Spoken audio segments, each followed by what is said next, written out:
والصلاة والسلام على سيدنا محمد وعلى آله وأصحابه أجمعين، أما بعد. قال الله تعالى في القرآن العظيم والفرقان الحميد: أعوذ بالله من الشيطان الرجيم، بسم الله الرحمن الرحيم.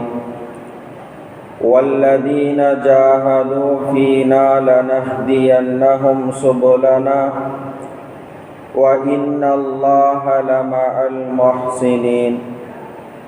صدق الله العلي العظيم. قال نبينا صلى الله عليه وسلم: فاعط الفضل ولا تعجز عن نفسه. رواه أبو داود أو كما قال عليه الصلاة والتسليم.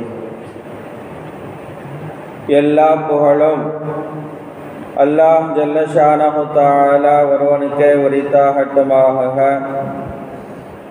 அல்லாஹ்வின் அன்பும் அருளும் சத்திய தூதர் சன்மார்க்க போதகர் ஹஜ்ரத் முஹம்மதுர் ரசூலுல்லாஹ் ஸல்லல்லாஹு அலைஹி வஸல்லம் அவர்களின் மீதும் அவர்களின் வழிமுறையை வழுவாது நழுவாது பின்பற்றி வாழ்ந்து மறைந்த உத்தம சத்திய சஹாபாக்கள், தாபியீன்கள், தபஉ தாபியீன்கள் மீதும் குறிப்பாக இங்கு வீற்றிருக்கிற நம் எல்பேர்களின் மீதும் நீங்கா நிலவட்டுமாக.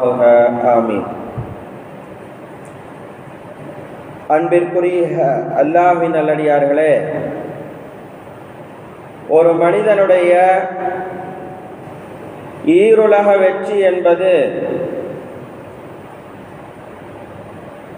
அவனுடைய நப்சுக்கு மாறு செய்வதிலே தான் அமைந்திருக்கிறது. ஒரு மனிதன் இந்த உலகத்திலே பிறக்கிறான், வாழுகிறான், மரணிக்கிறான். மறுமைக்கு பின்னர் என்ற ஒரு வாழ்க்கை இருக்கிறது. இந்த இரண்டு வாழ்க்கையிலும் அவனுக்கு வெற்றி என்பது, அவனுக்கு லாபம் என்பது ஏற்பட வேண்டும் என்று சொன்னால், இந்த உலகத்தில் வாழுகிற போது அவனுடைய நப்சுக்கு அவன் கட்டுப்படாமல் இருக்க வேண்டும் என்று ரப்புல் ஆலமீன் அல்லாஹ் ஜல்ல ஷானஹு தஆலா நமக்கு சொல்லி காட்டுகிறான். ஒரு மனிதன் தன்னுடைய நப்சுக்கு கட்டுப்பட்டு அதனுடைய பாதையிலே அவன் சென்று விட்டான் என்று சொன்னால், நப்சுக்கு இவன் அடிமையாகிவிட்டான் என்று சொன்னால், அந்த நப்சு என்பது மனிதனை வீழ்த்தி விடுகிறது. அவனுடைய வெற்றிக்கான வழிகளிலே இருந்து அவனை வேறு திசையிலே திருப்பி விடுகிறது என்று அல்லாஹ் சொல்லி காட்டுகிறான். தாவூத் அலைஹிஸ்ஸலாம் என்ற நபியை பார்த்து அல்லாஹ் சொல்லிய ஒரு வசனம் குர்ஆன் ஷரீஃபிலே இடம்பெற்றிருக்கிறது. அல்லாஹ் கூறுகிறான்: வலா தத்தபிஇல் ஹவா, வலா தத்தபிஇல் ஹவா. நபியே, நீங்கள் மனோ இச்சையை பின்தொடர்ந்து விட வேண்டாம். எல்லா நேரங்களிலும் எல்லா சூழ்நிலைகளிலும் மனோ இச்சை உங்களுக்கு எதை ஏவுகிறதோ அதை தொடர்ந்து அந்த காரியங்களிலே நீங்கள் ஈடுபட்டு விடாதீர்கள். வலா தத்தபிஇல் ஹவா, மனோ இச்சையை நீங்கள் பின்தொடராதீர்கள். அந்த வசனத்தை அல்லாஹ் தொடர்ந்து பேசுகிறான். அப்படி பின்பற்றி நடந்தால் என்ன ஏற்படும்? ஃபயுலில்லக அன் சபீலில்லாஹ். அந்த மனோ இச்சை என்பது அல்லாஹ்வுடைய பாதையை விட்டும் உங்களை தடுத்து விடும் என்கிறார். வழி தவறே வழிகேட்டிலே கொண்டு போய் சேர்த்து விடும். ஃபயுலில்லக, உங்களை வழிகெடுத்து விடும். அன் சபீலில்லாஹ், அல்லாஹ்வுடைய பாதையிலிருந்து, சத்தியத்திலிருந்து, நன்மையிலிருந்து உங்களை தூரமாக்கி பாவத்திலே கொண்டு போய் அது சேர்த்து விடும். அல்லாஹ்வுடைய பாதையிலே நாம் நடக்காமல் இருந்தோம் என்று சொன்னால் அது மறுமையிலே நமக்கு தீங்காக முடியும். சாதாரண மனிதரை பார்த்து சொல்லவில்லை, தாவூத் அலைஹிஸ்ஸலாம் என்கிற நபியை பார்த்து அல்லாஹ் சொல்கிறான், வலா தத்தபிஇல் ஹவா. நபியே, மனோ இச்சைக்கு நீங்கள் இடம் கொடுத்து விட வேண்டாம். அது ஒரு மனிதனுடைய வெற்றியை வீழ்த்தக்கூடியதாக இருக்கிறது. ஒரு மனிதனுடைய உயர்வை அது தாழ்த்தக்கூடியதாக இருக்கிறது.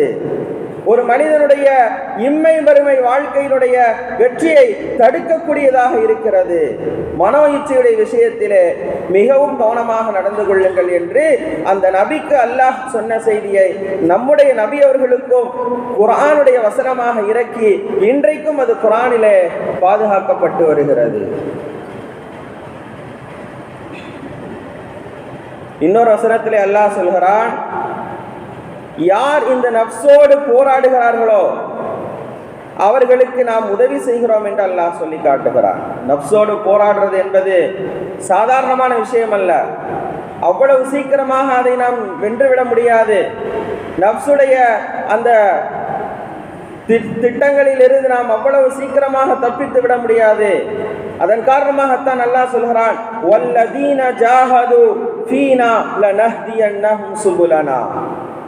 வல்லதீன ஜாஹது ஃபீனா, நம்முடைய விஷயங்களை நடைமுறைப்படுத்துவதற்காக யார் முயற்சி செய்கிறார்களோ, போரிடுகிறார்களோ, ஜிஹாத் அறப்போருக்கு பயன்படுத்தக்கூடிய அந்த வார்த்தையை அல்லாஹ் இங்கே நப்சோடு போரிடுவதற்கு பயன்படுத்துகிறார்.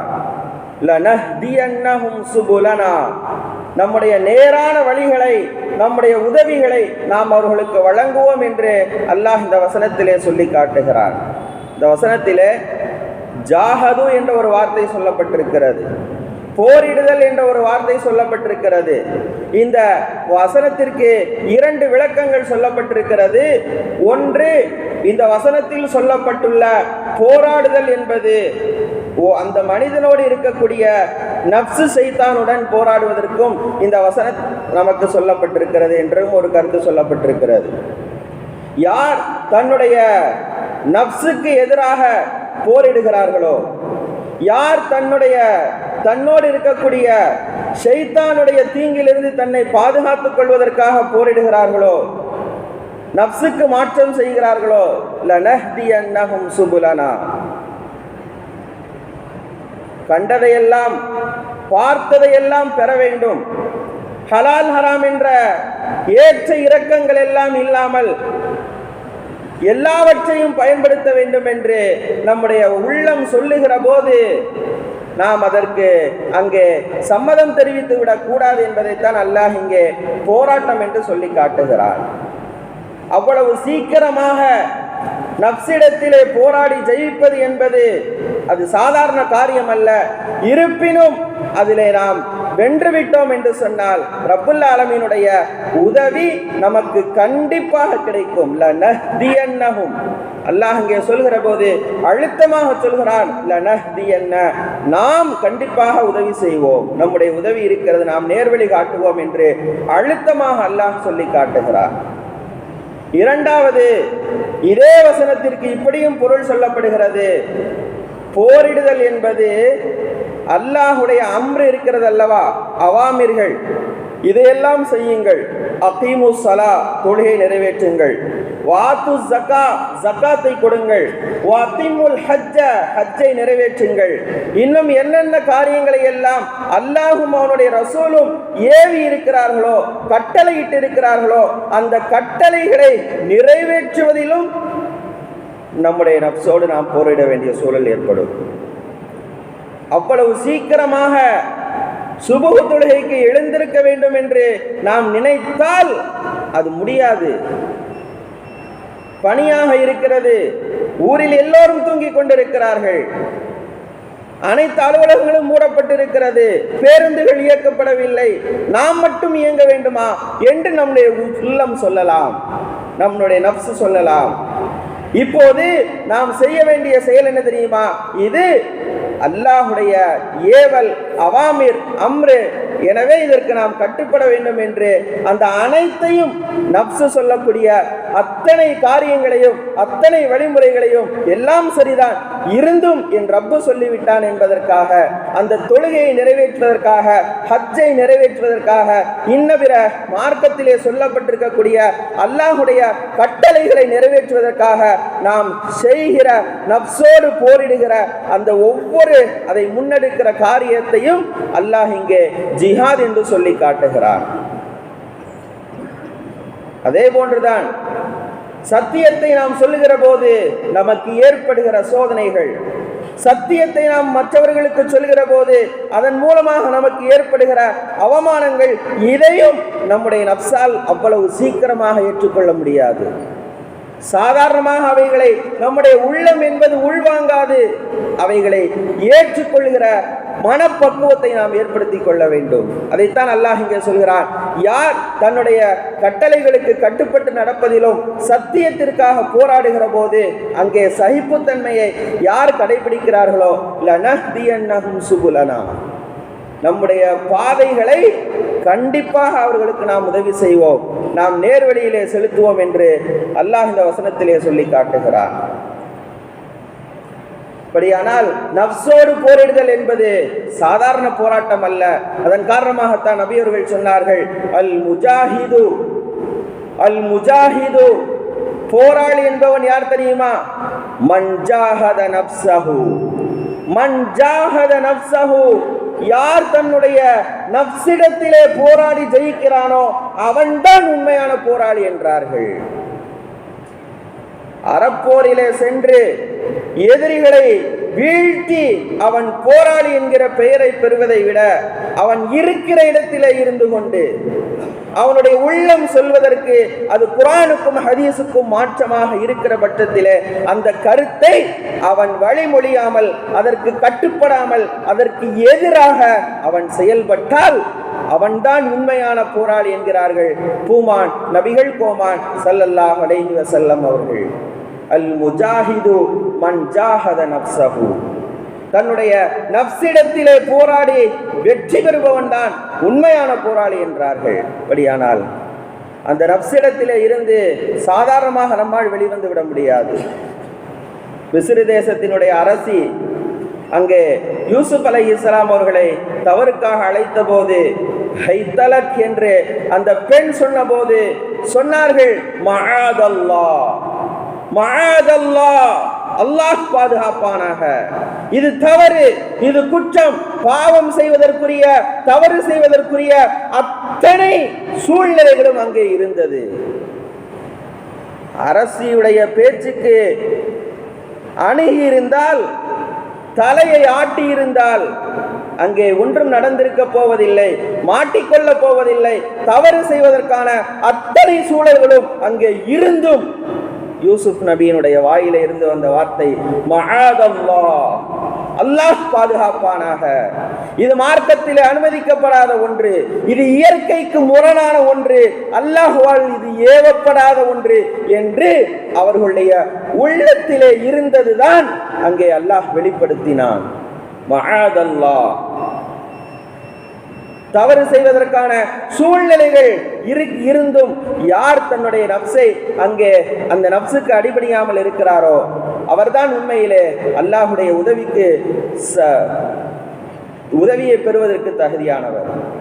அதைத்தான் தாவூத் அலைஹிஸ்ஸலாம் அவர்களுக்கு சொன்னான், வலா தத்தபிஇல் ஹவா, மனோ இச்சைக்கு நீங்கள் அடிபணிந்து விடாதீர்கள், உங்களை வழிகேட்டிலே கொண்டு போய் சேர்த்து விடும். அது நபிக்கு மாத்திரம் அல்ல, நபியினுடைய உம்மத்துக்களாக யாரெல்லாம் இருந்தார்களோ, இப்போது இருந்து கொண்டிருக்கிறார்களோ, நீ வர இருக்கிறார்களோ அத்தனை பேருக்கும் இதுதான் உபதேசம். அதனால்தான் அகில உலக மக்களுக்கான குர்ஆனிலே அந்த வசனத்தை அல்லாஹ் அங்கே பதிவு செய்து கியாமத் நாள் வரைக்கும் வரக்கூடிய மனிதர்களுக்கு அது பாடமாக இருக்க வேண்டும் என்பதற்காக அல்லாஹ் அங்கே அதை பதிவு செய்து வைத்திருக்கிறார். உண்மையிலே நம்மெல்லாம் நினைச்சுட்டு இருக்கோம் அறிவாளினா நிறைய படிச்சிருந்தா அறிவாளி. அப்படி அல்ல. நபி ஸல்லல்லாஹு அலைஹி வஸல்லம் சொல்கிறார்கள், அல் கையிசு, அறிவாளி யார் தெரியுமா? சமயோசித புச்சி உள்ளவன் யார் தெரியுமா? மன்தான நப்ஸஹு, யார் தன்னுடைய உள்ளத்தை தன்னுடைய செல்ஃப் கண்ட்ரோலிலே வைத்திருக்கிறாரோ அவர்தான் அறிவாளி என்கிறார்கள். அல் கையிசு மன்தான நப்ஸஹு, நம்முடைய நப்சு நம்முடைய கட்டுப்பாட்டில் இருந்தால் நாம் அறிவாளி என்பதற்கான அடையாளம் என்பதாக நபி அவர்கள் சொல்லி காட்டுகிறார்கள். நப்சுக்கு நாம அடிமையாயிட்டோம்னா, அது சொல்றதை எல்லாம் நம்ம செஞ்சுக்கிட்டு இருந்தோம்னா அல்லாஹ்வுடைய உதவி என்பது அவ்வளவு சீக்கிரமாக நமக்கு கிடைக்காது என்பதுதான் யதார்த்தம். அதைத்தான் நபியர்கள் சொல்கிறார்கள், அல் கையிசு மன் தான நஃப்ஸஹு, தன்னுடைய நஃப்ஸை தன்னுடைய கட்டுப்பாட்டில் வைத்திருப்பவன் தான் அறிவாளி. அது மட்டுமல்ல, வ அமில லிமா பஅதல் மௌத், மௌத்துக்கு பின்னால் உள்ள காரியங்களை எண்ணி அவர் அமல் செய்வார். இந்த உலகத்தில் இருக்கக்கூடிய கேமராக்களை, சாட்சிகளை, இன்ன பிற விஷயங்களை மறைத்து விடலாம். அல்லாஹ்விற்கு முன்னிலையிலே நாம் கேள்வி கணக்கிற்காக நிறுத்தப்படுவோம் என்கிற அந்த மறுமை வாழ்க்கையை யார் நினைத்து பார்த்து அதற்கு தகுந்தாற் போல தப்பு செய்வதற்கான எல்லா சூழ்நிலைகளும் இருக்கிறது, வேற ஏன் நம்ம தப்பு செய்யக்கூடாது என்று அந்த நஃப்ஸுடைய பாதையிலே செல்லாமல் இன்றைக்கு நாம் செய்யலாம், நாளை நாம் மாட்டிக்கொள்வோம், மறுமையிலே இதற்காக அல்லாஹ்விடத்திலே பதில் சொல்ல வேண்டிய சூழல் வரும் என்பதை கவனத்திலே கொண்டு யார் தன்னுடைய செயல்பாடுகளை, பேச்சுக்களை, எழுத்துக்களை, இன்ன பிற விஷயங்களை அமைத்துக் கொள்கிறாரோ அவர்தான் அறிவாளி என்கிறார்கள்.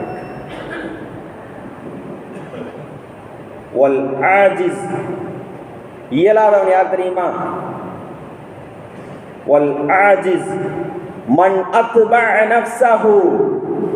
மனம் எதை சொல்லுகிறதோ, மனம் எதை விரும்புகிறதோ, அல்லாஹ்வுடைய விருப்பம் இருக்கிறதா, அல்லாஹ்வுடைய ஏவல் இருக்கிறதா, நபியினுடைய அனுமதி இருக்கிறதா என்றெல்லாம் பிரித்து பார்க்காமல், பகுத்து பார்க்காமல், மன் அத்பஅ நஃப்ஸஹு, மனம் விரும்பிவிட்டது அதை செய்துவிட வேண்டும். இந்த அடிப்படையில் யார் நடந்து கொள்கிறார்களோ, ஹவாஹா, அவருடைய மனோ இச்சை எப்படி சொல்லுகிறதோ அதை அப்படியே பின்தொடருவார், அதற்கு அப்படியே கட்டுப்பட்டு நடப்பார். ஒத்தமன்னா அலல்லா செஞ்சுட்டு சொல்லுவாரு, ஒத்தமன்னா அலல்லா, அல்லாஹ்வின் மீது நம்பிக்கை வைப்பார். அல்லாஹ்லாம் பாவங்களை மன்னிச்சிருவோம், இன்னல்லாஹ கஃபூர் ரஹீம் குர்ஆன்ல அல்லாஹ் சொல்லிட்டான், அதனால நான் செஞ்ச இந்த தப்பெல்லாம் அல்லாஹ் மறைத்து விடுவான் என்று யார் நம்புகிறாரோ, இந்த சிந்தனை யாருக்கு இருக்கிறதோ அவர் அறிவாளி அல்ல என்று நபி அவர்கள் சொல்லுகிறார்கள். அல் கையிசு மன் தான நஃப்ஸஹு வ அமில லிமா பஅதல் மௌத், மரணத்திற்கு பின்னால் உள்ள சூழ்நிலைகளை கவனித்தும் நஃப்ஸுக்கு கட்டுப்படாமலும் நடப்பவர்தான் அறிவாளி. இதற்கு மாற்றமாக மனோ இச்சைக்கு முழுக்க முழுக்க கட்டுப்பட்டு விட்டு அல்லாஹ் அதெல்லாம் மன்னிச்சிருவான், அல்லாஹ் பெரியவன், அவனுக்கு நிறைய சிபத்து இருக்கு, அவன் கஃபூர் என்று அல்லாஹ்வின் மீது இந்த தவறான நம்பிக்கை இருக்கிறதே, இவர் ஆஜிஸ், அவர் அறிவாளி அல்ல என்று நபி அவர்கள் சொல்லுகிறார்கள். ரப்புல் ஆலமீன் அல்லாஹ் ஜல்ல ஷானஹு தஆலா இதைத்தான் குர்ஆனிலே பல்வேறு இடங்களிலே சொல்லி காட்டுகிறார். மனோ இச்சைக்கு எந்த காலங்களிலும் நீங்கள் அடிபணிந்து விடாதீர்கள். பல்வேறு நேரங்களிலே நபி அவர்கள் பிரார்த்தனை செய்திருக்கிறார்கள். அல்லாஹும்ம அஊது பிக மின் ஷர்ரி நஃப்ஸி, என்னுடைய நஃப்ஸிடமிருந்து ஷர்ருடைய, என்னுடைய நஃப்ஸுடைய தீங்கிலிருந்து நான் அல்லாஹ்வினிடத்தில் பாதுகாவல் தேடுகிறேன். ஓ ஷர்ரி ஷயாத்தீன், ஷைத்தான் நம்மோடு இருக்கிறானே, நம்முடைய இரத்த நாளங்களில் ஓடிக்கொண்டிருக்கிறானே, அந்த ஷைத்தானுடைய தீங்கிலிருந்தும் நான் உள்ளத்தில் பாதுகாவல் தேடுகிறேன். ஓ ஷரீக்கிஹி, அவனுடைய சதி வலைகளிலிருந்தும் நான் பாதுகாவல் தேடுகிறேன். பாருங்க, நஃப்ஸ் நல்ல நஃப்ஸும் இருக்கிறது, கெட்ட நஃப்ஸும் இருக்கிறது. அதனால் தான் நபி அவர்கள் இங்கே பிரார்த்தனையிலே ஷர்ரி நஃப்ஸிஹி, என்னுடைய நஃப்ஸின் மூலமாக ஏற்படக்கூடிய, தூண்டப்படக்கூடிய தீங்குகளிலிருந்து நான் உன்னிடத்தில் பாதுகாவல் தேடுகிறேன் என்று கேட்கிறார்கள்.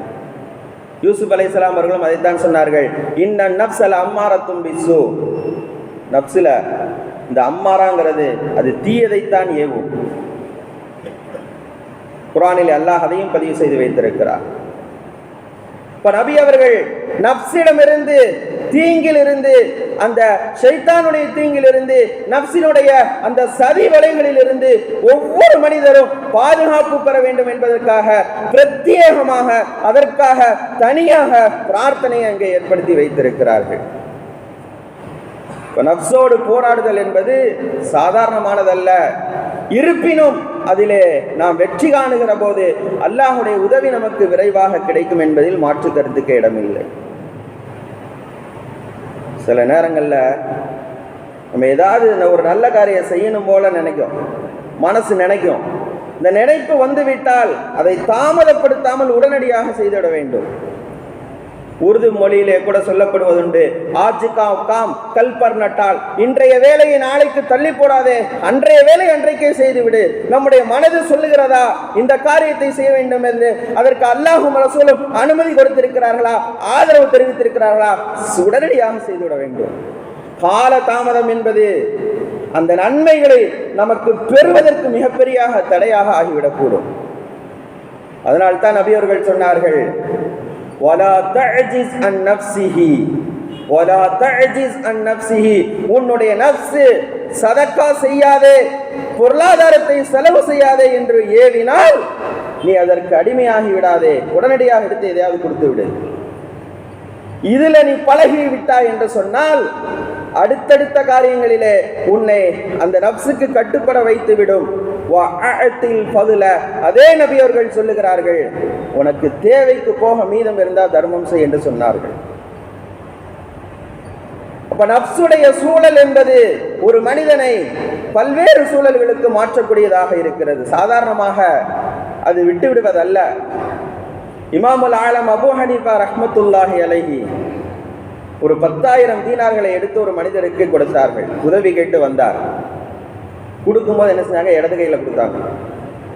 அவர் வாங்கினவர் வாங்கிக்கிட்டு அவருக்கு வாங்கும் போதே ஒரு சிந்தனை, பெரிய இமாமா இருக்கிறாரு, வலது கையில் கொடுக்கணுங்கிறது அவருக்கு தெரியாமல் இருக்காது.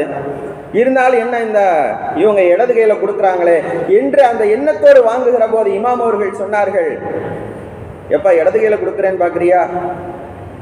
அந்த 10,000 தீனாருங்கிறது என்னுடைய இடது பக்கத்தில் இருந்தது, உனக்கு கொடுக்க வேண்டும் என்று நியத் வந்து விட்டது. அதை நான் எடுத்து வலது கைக்கு மாற்றி கொடுப்பதற்குள் என் உள்ளத்தினுடைய சிந்தனை மாறிவிடக்கூடாது, என்னுடைய நஃப்ஸ் மாறிவிடுமோ என்ற அச்சம்தான் இடது கரத்திலே கொடுக்க வைத்தது என்றார்கள். ஒரு சின்ன நொடிதான் அப்படியே தலைகீழாக மாற்றி விடுகிறது மனிதனை. அபூ ஹனீஃபா ரஹ்மத்துல்லாஹி அலைஹி அவர்கள் சொன்ன செய்தி, இடது கரத்திலே இருந்து இடது பக்கத்தில் இருக்கிற அந்த தீனார்களை நான் வலது பக்கத்திற்கு கொண்டு வந்து எடுத்து கொடுப்பதற்கு எவ்வளவு நேரமாகிவிடப் போகிறது? அதற்குள் என்னுடைய மனது மாறிவிட்டால். நஃப்ஸ் சாதாரணமானதல்லையே. அவர்கள் புரிந்து வைத்ததன் காரணமாக கொடுக்க வேண்டும் என்று நினைத்தார்கள், உடனடியாக தூக்கி வழங்கினார்கள். வரலாறில் இப்படியும் ஒரு செய்தி பதிவு செய்யப்பட்டிருக்கிறது. ஒரு மனிதன் தண்ணீர்ல மூழ்கி மாட்டிக்கிட்டான். அந்த வழியாக வந்த மீனவர் காப்பாற்றினார். ரொம்ப கஷ்டப்பட்டு காப்பாற்றின உடனே வெளியில் வந்த உடனே அந்த காப்பாற்றப்பட்ட நபர் சொன்னார், நாளைக்கு என் வீட்டுக்கு வாப்பா, உனக்கு ஏதாவது ஒரு ஹெல்ப் பண்ணுறேன் அப்படின்னார். வீட்டுக்கு அவர் திரும்பி போகும்போது நம்ம உயிரை காப்பாற்றிருக்கிறார், அதனால் நம்ம சொத்தில் ஏதாவது ஒரு பகுதி அவருக்கு அன்பளிப்பாக கொடுக்கணும் அப்படிங்கிற எண்ணத்தோடு போனார். வீட்டுக்கு போயிட்டார். நைட் ஆச்சு. அவருக்கு சொத்தில் ஒரு பகுதி கொடுக்கணுமா, ஏதோ ஒரு 10,000 ரூபா கொடுத்துருவோம் வந்தா அப்படின்னு மனசில் நினச்சிருந்தார். மறுநாள் விடிந்தது. அந்த நபர் சொன்னதை போன்று வீட்டுக்கு வந்தார். அவரை அங்கே வரவேற்று ஹாலிலே அமர வைத்து விட்டு கொஞ்ச நேரம் பேசிக்கிட்டு இருந்துட்டு பணத்தை எடுத்துகிட்டு வரேன்னு போனார். போனவர் உள்ளே போன உடனே அவருடைய மனசு அடுத்து மாறுகிறதா. இவர் என்ன வேலை பார்த்தாரு? 5 நிமிஷம் தானே வேலை பார்த்தாரு, அதுக்கு நம்ம சொத்தில் ஒரு பங்கு கொடுக்கணுமா? 10,000 ரூபா கொடுக்கணுமா? 5,000 ரூபா கொடுக்கணுமா? 1000 ரூபா கொடுக்கணுமா என்று மனது மாறி மாறி மாறி உனக்கு ஏதோ ஒன்றை தருகிறேன் என்று சொல்லி அங்கே இருந்து புறப்படுகிற போது என் சொத்தில் ஒரு பகுதியை நான் உனக்கு தருகிறேன் என்று உயிர் பிழைத்த நேரத்தில் அவருடைய மனசிலே சொன்ன அந்த செய்தியை கையிலே கொண்டு வந்து கொடுக்கிற போது 100 200 ஏதோ கொடுத்து விட்டு இதை வைத்து நீ பிழைத்துக்கொள் என்று சொல்லி அனுப்பிவிட்டாராம். வரலாற்றிலே சொல்லப்பட்ட இந்த கதை என்பது மனிதனுடைய நஃப்ஸ் எவ்வளவு வேகமாக மாறுகிறது பாருங்கள். முதல் நாள் இருந்த அந்த மனோநிலைக்கும் மறுநாள் அந்த உதவியை தேடி வருகிற போது, அந்த உதவியை அவர் பெறுகிற போதும் உள்ள அந்த மனோநிலைக்கும் உள்ள வித்தியாசத்தை பாருங்கள். ரப்புல் ஆலமீன் அதன் காரணமாகத்தான் சொல்கிறார், வலா தத்தபிஇல் ஹவா ஃபயுதில்லக அன் சபீலில்லாஹ். நபி ஸல்லல்லாஹு அலைஹி வஸல்லம் அதன் காரணமாகத்தான் இது போன்றுதான் நஃப்ஸ் என்பது நல்ல காரியங்களை செய்வதிலே நமக்கு தடையாக எப்போதும் இருந்து கொண்டே இருக்கும். அதில் இருந்து நாம் மிகவும் கவனமாக இருக்க வேண்டும் என்பதற்காகத்தான் அஊது பிக்க மின் ஷர்ரி நஃப்ஸி, என்னுடைய நஃப்ஸினுடைய தீங்கிலிருந்து நான் பாதுகாவல் தேடுகிறேன் என்று அல்லாஹ்விடத்திலே பிரார்த்தனை செய்திருக்கிறார்கள். நாமும் அந்த பிரார்த்தனையை செய்ய வேண்டும். ரப்புல் ஆலமீனிடத்திலே நாம் கேட்கிற போது நம்முடைய நஃப்ஸுக்கு மாறு செய்யக்கூடிய ஒரு சூழலை ஏற்படுத்துவான். அதன் மூலமாக நம்முடைய ஈருலகமும் நமக்கு வெற்றிக்குரியதாக ஆகும் என்பதிலே மாற்று கருத்துக்கு இடமில்லை. ரப்புல் ஆலமீன் அல்லாஹ் ஜல்ல ஷானஹு தஆலா குர்ஆனிலும் ஹதீஸிலும் எதை நமக்கு வழிகாட்டுதல்களாக சொல்லியிருக்கிறானோ அவைகளை முழுமையாக பின்பற்றி ஈருலகத்திலும் ஜெயசீலர்களாக மாறுவதற்குண்டான நல்ல மக்களுடைய கூட்டத்திலே நம்மையும் நம்முடைய சந்ததிகளையும் அல்லாஹ் சேர்த்து வைப்பானாக. ஆமீன். வ ஆகிர் தஅவானா அனில் ஹம்துலில்லாஹி ரப்பில் ஆலமீன். சுன்னத்துல் வல்